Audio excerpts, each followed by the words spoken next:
Guys നിങ്ങൾക്കൊരു കാര്യം കാണിച്ചു തരട്ടെ. ഞാൻ റോക്കിൻ്റെ ഫുഡ് എടുത്തിട്ട് അവൻ്റെ അടുത്ത് പോകും, എന്നിട്ട് അവനോട് നോ എന്ന് പറയും. ഞാൻ ടേക്ക് എന്ന് പറഞ്ഞാൽ മാത്രം അവൻ എടുക്കുക. പക്ഷേ നമുക്ക് നോക്കാം, ചില സമയത്ത് പറഞ്ഞാൽ കേൾക്കില്ല. അപ്പോൾ പറഞ്ഞാൽ കേൾക്കുമെന്ന് നോക്കാം നമുക്ക്. റോക്കിയുടെ വീക്ക്നെസ് ഫുഡാണ് എന്ന് തന്നെ പറയാൻ വേണമെങ്കിൽ, കാരണം ഫുഡ് കിട്ടി അവൻ എന്ത് പറഞ്ഞാലും കേൾക്കും.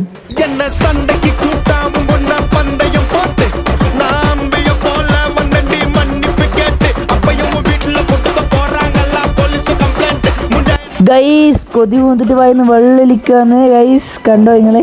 എടാ ഞാൻ പറഞ്ഞാൽ മാത്രം ഇനി എടുക്കാൻ പാടില്ല കേട്ടാ.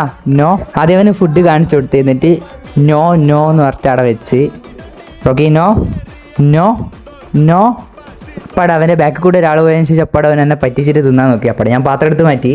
അവിടെ പിന്നെയും ഞാൻ അങ്ങനെ നോ എന്ന് പറഞ്ഞിട്ട് വെച്ച് റോക്കി നോ നോ ടേക്ക്.